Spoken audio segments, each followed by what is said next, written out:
Hello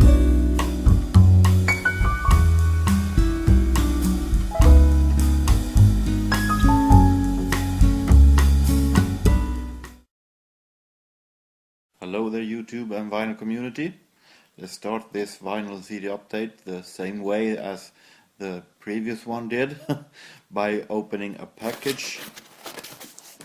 This one from JorgenS. I did another order from JorgenS because they had very low prices at Black Friday, and I decided why not when they had so much low prices. This is actually the very first time that I have bought anything on Black Friday, so it's unique moment, you might say. So let's open up. Pair of scissors. Whole lot easier to open it now with a scissor. See here what we got. Only $2. Season 3 of the Moonlightning series from the 80s. DVD box. And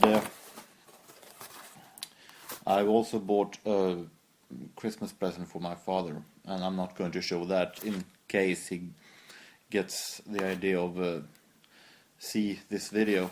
It's been a nice one though. And two very interesting boxes that they have had cut on price on heavily. This is very interesting. A 10 CD box with Lionel Hampton, Flying Home. Looks very, very, very interesting. This costed around $15 before Black Friday, and during Black Friday they lowered the price to $3, so definitely wanted to have it.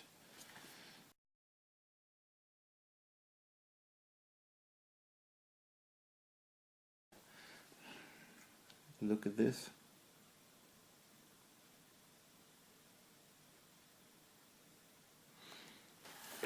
Very interesting. I also got interested in this, who also costed around $16-17 originally. I bought it for, I think I bought it for $5 now. Another 10 CD box. Unique Jazz. 10 CD box with legendary concerts, live recordings, and whole entire box only with live recordings of jazz. Can't get wrong with this. You have here Duke Ellington, not my favorite, but live, why not? The Hollywood Bowl concert from 1947. I have Jazz Giants concert in Sweden from 1972 with Roy Eldridge, Eddie Lockjaw Davis, Benny Carter, Oscar Peterson, and Al Gray. Can't go wrong with this one. And one CD with Count Basie, Air Shots Birdland from 1953. One CD with Cab Calloway with live recordings from Club Zanzibar broadcast in 1944. One CD with Thelonious Monk's Quartet and Octet in Europe 1965 to 67. We have Miles Davis and John Coltrane Quintet live in 1960. And we have an all-star band with J.J. Johnson, Kay Winding, Lee Kunitz, Sue Sims, Finest Newborn, and so on, in a live European concert from 1958. And another Duke Ellington, Dance Air Force date 1960. Maybe a little late Duke Ellington for me, but still live. Maybe it's really good. So it really is going to be interesting to listen to this one. So with that, let's move on to the regular vinyl CD update. Let's go to the record room. So I'm back here now at my music room. It's time for Another vinyl and CD update for November. November have been a little slower month, but I feel that is perfectly right with me.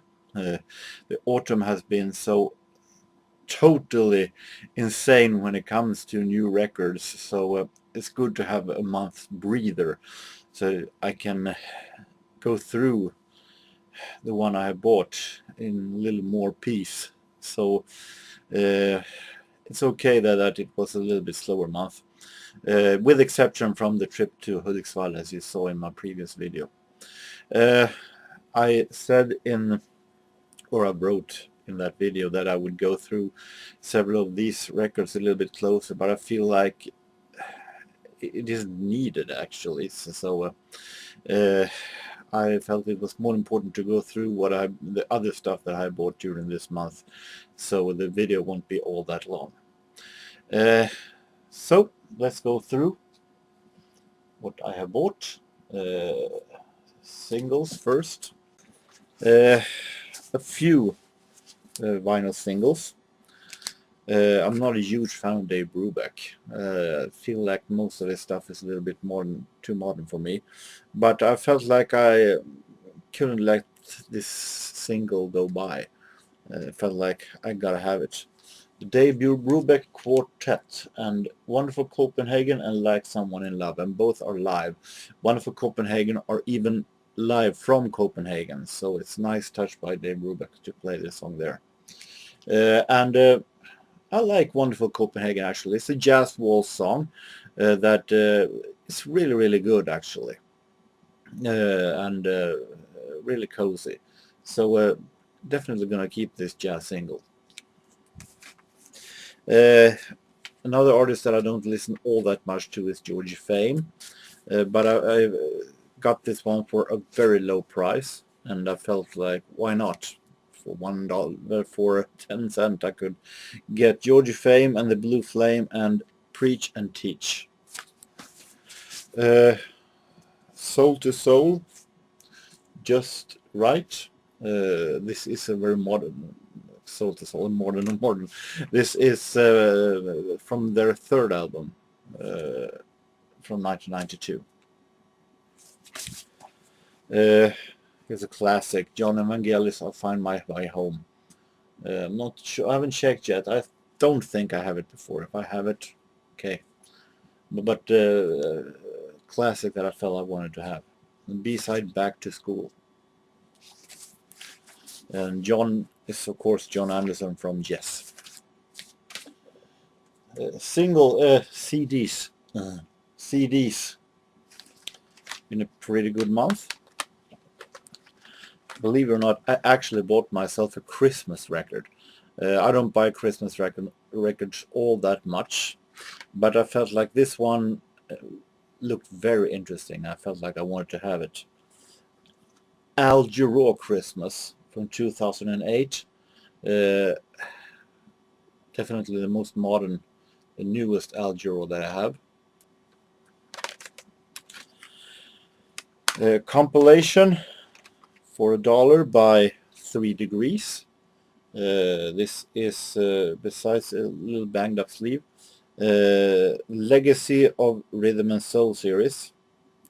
Legacy's Rhythm and Soul series from Epic. The best of 3 Degrees, When Will I See You Again? And it is of course most focused on the 70s. So it's very interesting. I love 3 Degrees, so a compilation I felt like I wanted to have. This is Tony Braxton, more soul, but in a whole lot more modern style. Tony Braxton and The Heat from 2000. I have not all that much check on Tony Braxton's music after the Secrets album that contained Unbreak My Heart and so on. But this, like that one, is produced by Ellie Reed and Babyface, so that can't be wrong.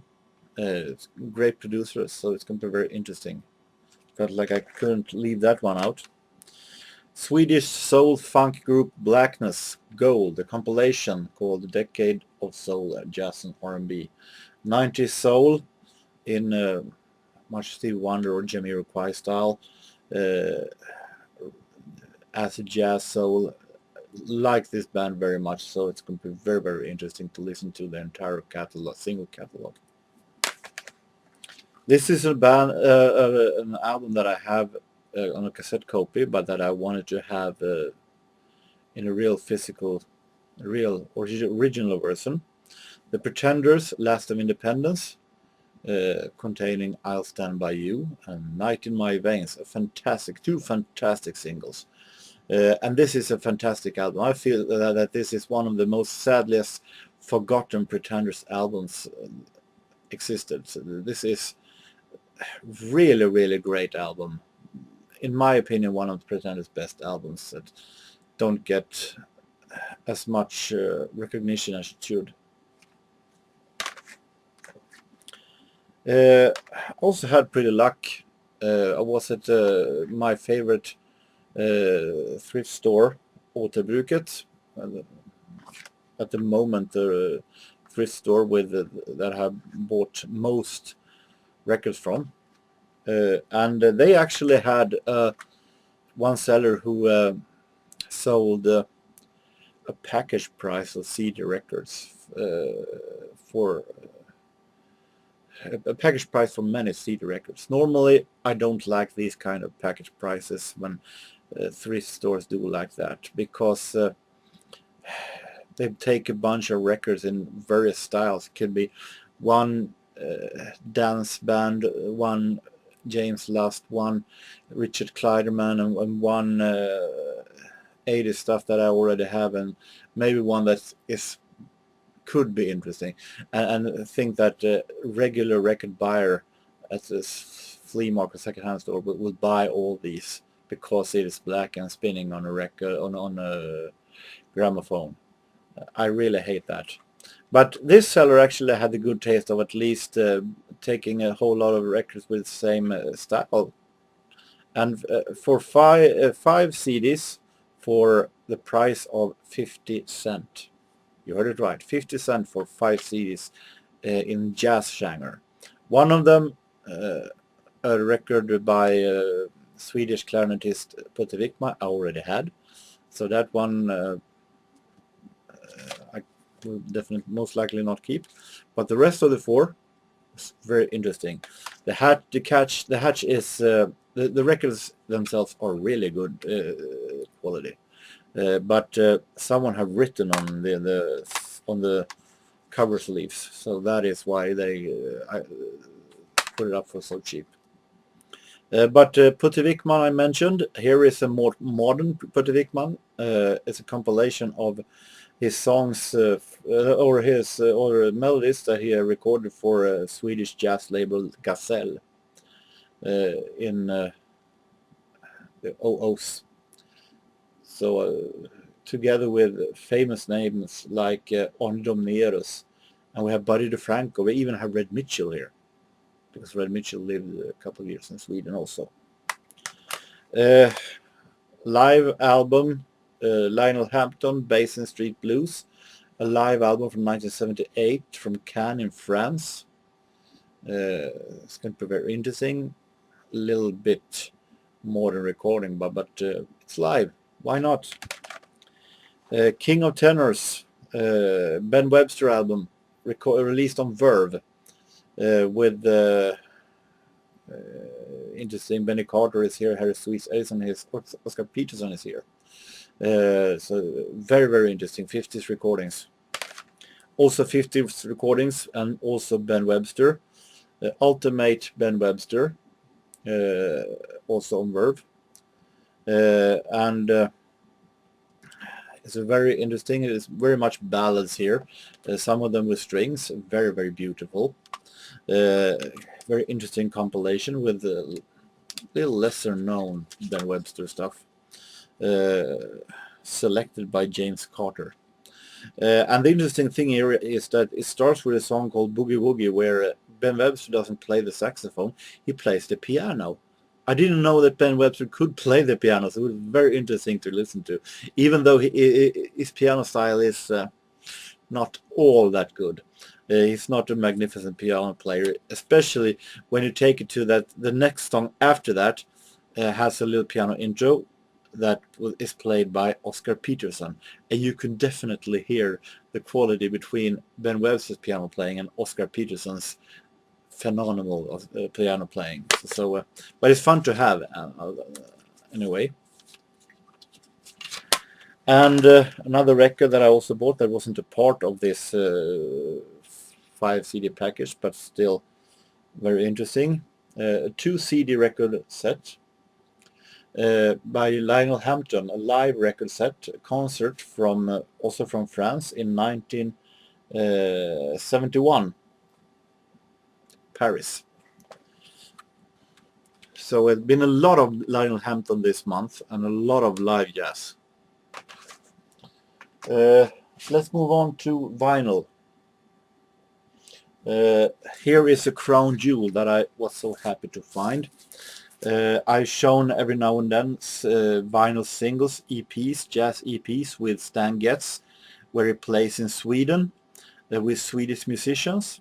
And I always wanted to have an entire album with his recordings from Sweden. And finally, I managed to find one. The interesting thing here is that it's more to discover even here, because the recordings I have on this EP is from 1951 and around that time period. This one is from 1958. So a lot of more records with Stan Getz in Sweden to keep an eye on. This is Stan Getz, the Stockholm Sessions 58, and released on a Swedish label called Dragon Records. It was owned by Swedish radio host Lars Westin, a really nice man that I actually have met.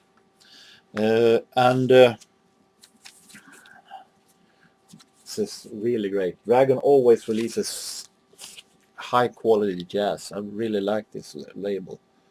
And here is Swedish jazz personalities. Åke Persson, we have Lars Gullin, of course, in almost every track. Jan Johansson, and we have Bengt Hallberg, and Norwegian Bjarne Nerem is here. And Stan Getz, of course, and all the records from 1958 when Stan Getz have actually moved to Denmark from Copenhagen, but traveled over to Sweden in order to do some recordings with his old jazz friends in Sweden.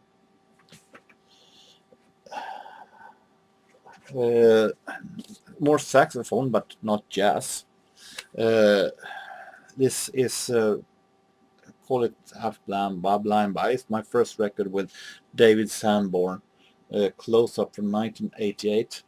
I felt like I wanted to give David Sanborn a chance. I have heard about him from a couple of VC members, can't remember which ones, but felt like, why not? I give it a chance. Sounds very interesting. 80s, late 80s Sanborn, but it's going to be very, very interesting. And listen to Quick Peaks. Sounds very funky and interesting. It's going to be very fun listening to.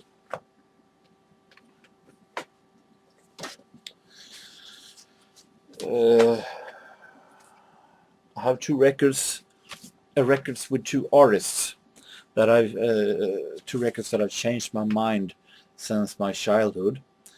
Two records that I heard the first time when I was younger and I thought were dreadfully boring, but I felt now like I wanted to give it another chance, and why it's fantastic albums, I think, today as a grown-up.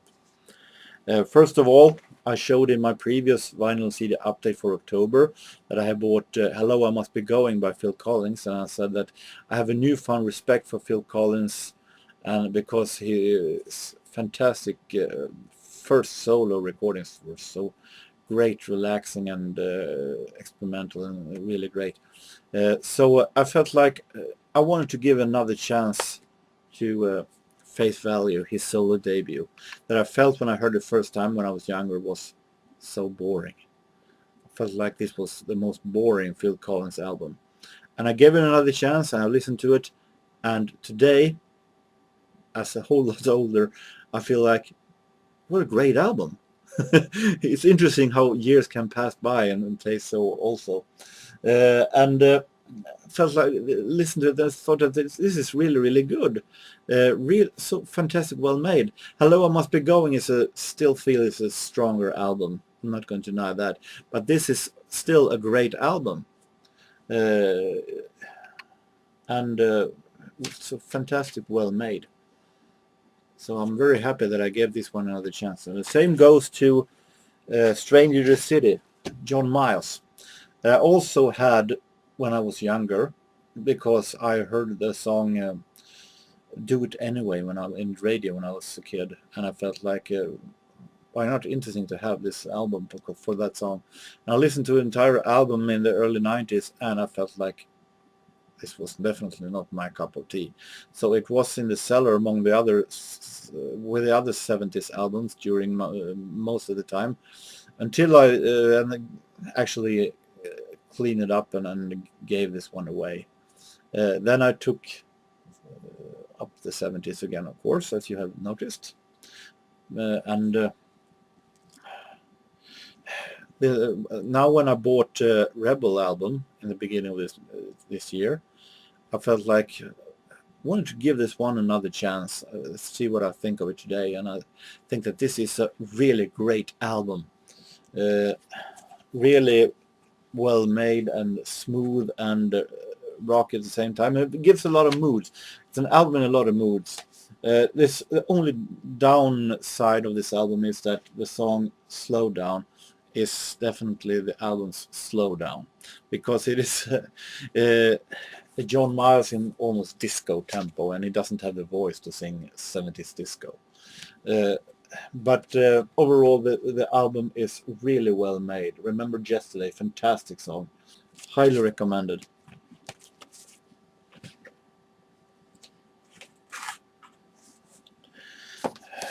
See, I have a little stack of soul, 70s soul that I found. Take in the right order.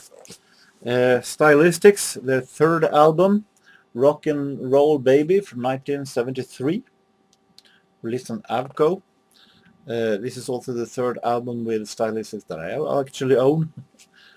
It's going to be very interesting.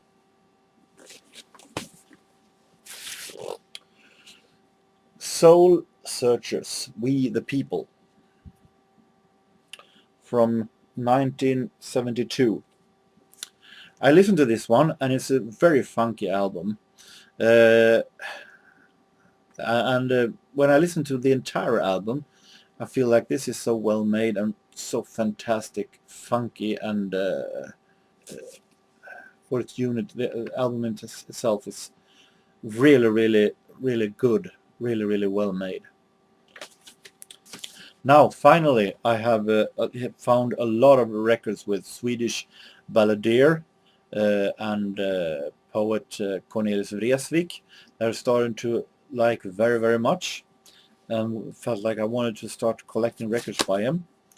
I found 3 records and a box set. First, I have this, Spring mot Ulla spring. Cornelis sjunger Bellman. He sings Swedish ancient poet Carl Michael Bellman, and the songs by him. And arranger is musician Björn Gison Lind. It's very, very interesting.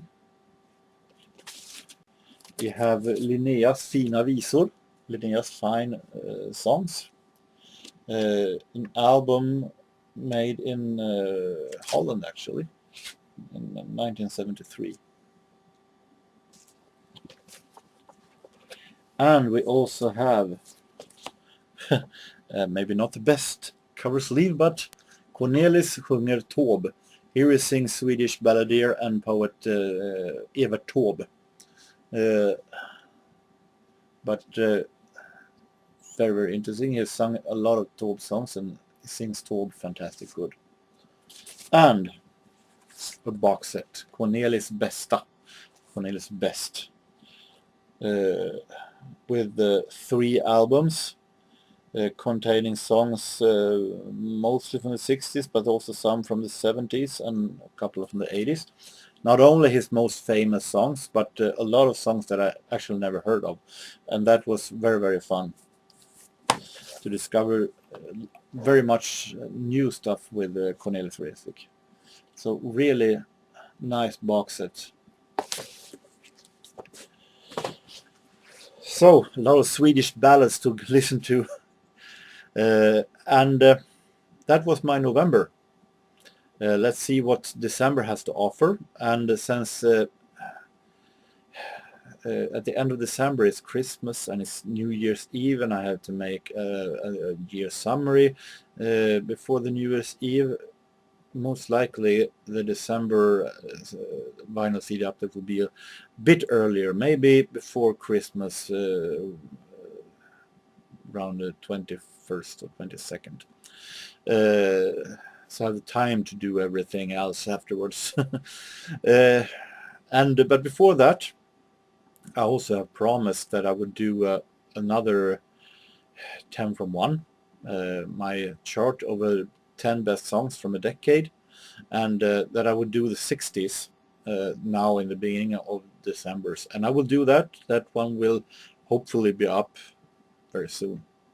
So until then, until next time, I hope that each and every one of you have a really nice continuing of the week, and take care. So long.